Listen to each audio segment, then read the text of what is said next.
She was dishonorably discharged. Couldn't hack the discipline. My father didn't whisper it. He broadcast it like a public service announcement to the circle of Navy parents sweating in the Coronado heat. He pointed a thumb over his shoulder at me, standing 3 feet away in my civilian dress. Now, she waits tables. Probably here to beg her brother for rent money. He laughed, a wet, ugly sound.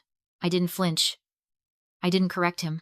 I just stood there, completely silent, watching him rewrite my history while I calculated exactly how much that lie was going to cost him. Before I tell you what the 4-star Admiral did when he saw me standing there, drop a comment and let me know where you're watching from and what time it is for you right now. I want to see how far this story travels. Most daughters would have cried. They would have run back to the parking lot, humiliated, their mascara running, validating every cruel thing their father had just said. But I didn't cry because I wasn't there as a daughter. I was there on orders. I checked my watch. 0900 hours. The ceremony was starting in 10 minutes. I didn't look at my father. I didn't look at the other parents whispering behind their hands. I turned my back on them and walked. Not toward the exit, but toward the front.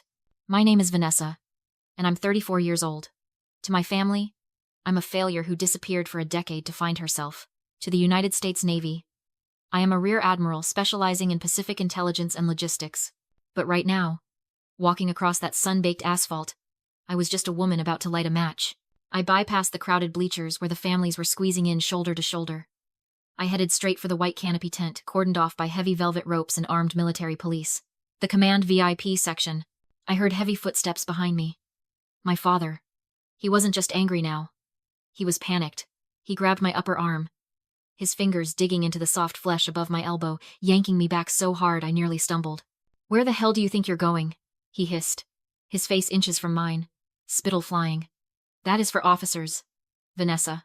For important people. You get your ass back to the general seating. Or so help me God. I will drag you to the car myself before you embarrass Connor." I looked down at his hand on my arm. It was the same hand that used to point at my report cards and laugh. The same hand that waved away my ambitions like they were flies. I didn't argue. I didn't beg him to let go. I simply reached up, placed my thumb against the pressure point on the inside of his wrist, the radial nerve, and pressed. It wasn't a violent move. It barely looked like I moved at all. But the effect was instant. My father gasped, his hand flying open as his arm went numb. He stumbled back, clutching his wrist, staring at me with a mixture of shock and confusion. He tried to speak, to yell, but the pain had short-circuited his rage for a split second. "Don't touch me," I said. My voice wasn't loud. It didn't need to be. It was the voice I used to command fleets. "And don't worry about Connor. He's going to get exactly the attention he deserves today." I turned and walked to the security checkpoint. The 2 MPs stationed there were scanning the crowd, looking for threats, looking for civilians trying to sneak in. They saw me coming. They saw the civilian dress, the lack of a badge. My father was already recovering, stepping forward to shout to them. "She's not supposed to be here. She's—" I stopped in front of the lead MP. I didn't reach for an ID. I didn't explain. I just looked him in the eye. He looked back. Recognition flashed in his eyes, not of my face, but of my bearing. He saw the way I stood. He saw the lack of fear. And then, he saw the small, discreet lapel pin I'd attached to my dress only seconds before. He didn't ask for a ticket. He didn't ask for a name. He stiffened, his spine snapping straight, and stepped aside, holding the rope open for me. "Ma'am," he said. I walked through the checkpoint without looking back. Behind me, my father was still shouting, but his voice sounded small now, drowned out by the sudden heavy silence of my own anticipation. I was in. The air inside the VIP tent was 10 degrees cooler than the asphalt outside. It smelled of expensive cologne and quiet power. I took a seat in the back row, smoothing the fabric of my dress over my knees. Through the mesh of the tent wall, I could still see my father pacing the rope line like a caged animal. He was red-faced, sweating, gesturing wildly to my mother, who looked terrified. I watched him with the detached curiosity of a scientist observing a specimen. For years, colleagues in intelligence have asked me how I can spot an insurgency leader in a crowded market or predict a supply chain collapse 3 months out. I tell them it's training. But that's a lie. It wasn't the Navy that taught me how to read the micro-expressions of a tyrant. It was Dennis. There is a specific kind of trap that high-functioning people fall into. We call it normalization. When you grow up in a war zone, you stop hearing the bombs. You convince yourself that the screaming, the belittling, the constant demands for loyalty are just weather. You learn to excel in the world, to command ships, to manage billion-dollar budgets while at home. You revert to being a scared 6-year-old trying not to spill the milk. I had spent my entire career negotiating treaties and managing crises. Yet I allowed a retired car salesman to convince me I was worthless. I let him normalize the cruelty until I mistook it for parenting. I closed my eyes, and for a second, I wasn't in the VIP tent. I was back in my kitchen 3 years ago. You selfish bitch, my father had screamed into the phone. Your brother is sitting in a cell, and you're sitting on a government salary doing nothing. If you don't wire the bail money, you're dead to me. Connor had been arrested for his second DUI. He'd crashed his truck into a parked car. My father didn't care about the damage or the danger. He only cared about the shame. He needed the problem to go away, and I was the solution. I remembered the knot in my stomach. The familiar, sickening slide into guilt. I had said no. I had hung up. But then, I did what I always did. I opened my laptop. I logged into a dummy account, and I wired the $15,000 to the lawyer anonymously. My father thought he was a genius who had talked some sense into the judge. He thought Connor was just lucky. They lived their lives believing in miracles, never realizing that I was the one manufacturing them.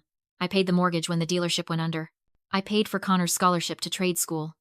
I was the invisible infrastructure of their entire lives. I looked back through the mesh. Dennis was pointing a finger at the MP, his face twisted in that familiar snarl. For decades, I treated my compassion like a utility bill, something I had to pay to keep the lights on in our relationship. I thought if I paid enough, eventually, they would love me. But looking at him now, small and sweating in his cheap suit, the fog finally lifted. I realized I hadn't been paying for love. I had been paying for silence, and the price had just gone up. I checked my phone. The ceremony was starting in 2 minutes.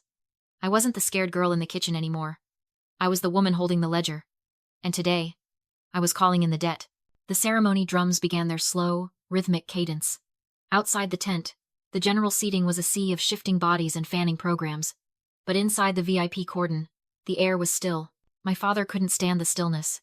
He couldn't stand the fact that I was sitting in a padded chair while he was baking on a metal bleacher. To a narcissist, a loss of status feels like a physical blow. I saw him whisper something to my mother, then stand up. He didn't walk toward the bathroom. He walked toward the command post.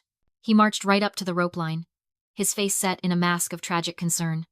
He waved over the lead MP, a tall, broad-shouldered sergeant who looked like he could bench press a small car. "Officer," my father said, his voice loud enough to carry into the tent. "I need help. We have a situation with a mentally disturbed family member." He pointed a shaking finger directly at me. "That woman in the blue dress. She's my daughter. She's been unwell. She's obsessed with her brother." He lowered his voice to a stage whisper that was meant to be heard. "She's off her medication. She thinks she's part of the command staff. Please, you have to remove her before she makes a scene. It would kill my son to see her like this." I sat perfectly still. It was a masterclass in gaslighting. He wasn't just trying to get me kicked out. He was trying to destroy my credibility in front of the very people I worked with. On the parade deck, the SEAL candidates were standing at ease. I saw Connor. He was looking right at us. He saw our father pointing. He saw the MPs turn toward me. And he smirked. It was a small, tight grin of satisfaction. He wasn't worried about me. He was enjoying the show. The sergeant looked at my father, then at me. He signaled his partner. They unclipped the rope and walked into the tent. Their hands hovered near their belts, not on their weapons, but ready. They approached with the heavy, purposeful strides of men used to ejecting drunks and trespassers. "Ma'am," the sergeant said, looming over me, "I'm going to need you to come with us. Quietly, please." My father was leaning against the rope, arms crossed, a look of triumphant pity plastered on his face. He had won. He had reestablished the hierarchy. I didn't stand up. I didn't look at my father. I tilted my head back and looked the sergeant directly in the lenses of his sunglasses. "Sergeant," I said. My voice was low, flat, and completely devoid of fear. "Authentication code. Sierra Victor 19er. Priority. Black." The world seemed to stop. The sergeant froze mid-step. His jaw tightened. He didn't ask me to repeat it. He didn't check a clipboard. He knew that code. Every MP on this base knew that code. It wasn't a guest pass code. It was a threat condition override, a code reserved for high-ranking intelligence officers who are operating undercover. It meant, I am the highest authority in this immediate vicinity, and you are now my detail. The color drained from his face so fast it looked painful. He stepped back as if I were radioactive. He snapped his heels together, the sound cracking like a gunshot in the silent tent. "Understood, ma'am. he choked out. Orders? My perimeter is compromised, I said, tilting my head toward the rope line. Secure it. The sergeant spun on his heel. He didn't just walk back to the rope. He marched. He signaled his partner, and together they stepped between me and my father, turning their backs to me to form a human wall. Sir! The sergeant barked, stepping into my father's personal space. Step away from the VIP section immediately. My father's smug expression dissolved into pure, unadulterated shock. He sputtered, pointing at me over the sergeant's shoulder. What? No, you don't understand. She's lying. She's... Step. Back. Sir. The sergeant's hand rested meaningfully on his belt. This is your final warning. Dennis stumbled backward, nearly tripping over his own feet. He looked from the MP to me, his eyes wide, his mouth opening and closing like a fish on a dock. He couldn't process it. The script had flipped so violently he had whiplash. I crossed my legs and smoothed my skirt. The ceremony music swelled. The show was about to begin. The commotion at the rope line had done exactly what my father intended to avoid. It had drawn the attention of the entire command structure. At the podium, Admiral Vance, a 4-star legend who had likely stared down dictators without blinking, stopped mid-sentence. He didn't look annoyed. He looked lethal. He slowly removed his reading glasses, folding them with a deliberate, terrifying calm, and stared directly at our tent. The silence that fell over the parade deck was absolute. My father, oblivious to the change in atmospheric pressure, was still trying to bully the MPs. He saw the Admiral looking our way, and mistook the gaze for support. He thought the cavalry was coming to save him. Dennis shouted for security, convinced he had won. Vance didn't respond. He stepped away from the podium and walked straight toward us, boots striking the asphalt with slow, deliberate weight. Cameras turned. The crowd leaned in. Dennis adjusted his tie and stepped forward, arm outstretched. Admiral, thank God. My daughter is unstable. If you could just... Vance walked past him without a glance. He stopped in front of me. The MPs snapped to attention. Dennis froze, hand still extended. Admiral? She's the intruder. Vance raised a hand and delivered a sharp salute. Rear Admiral. Awaiting your order. I stood, returned the salute, and said calmly, apologies for the delay. I had a security breach. Understood. Vance turned and barked. Present arms. 200 SEAL candidates moved in perfect unison. They weren't saluting Vance. They were saluting me. I saw Connor in the front row, his smirk gone, face empty with shock. My father staggered back, whispering that I was just a waitress. Vance turned to him, voice cold. This woman commands Pacific Intelligence. She outranked you before breakfast. Speak to her again without permission and you'll be barred from federal property for life. An hour later, I left alone. In the parking lot, Dennis approached, tie loosened, eyes red. He apologized. He begged. I almost believed him. Then he slammed my car door shut. Now that we know you have pull, he hissed. You're going to use it. Connor has a felony assault charge. You're going to wipe it. You're asking me to commit a felony. I'm asking you to save your brother. Do it, or I go to the press. I looked at him, felt nothing, and turned my phone around. The call was already live. I didn't erase the record, I said. I flagged it. I tapped speaker.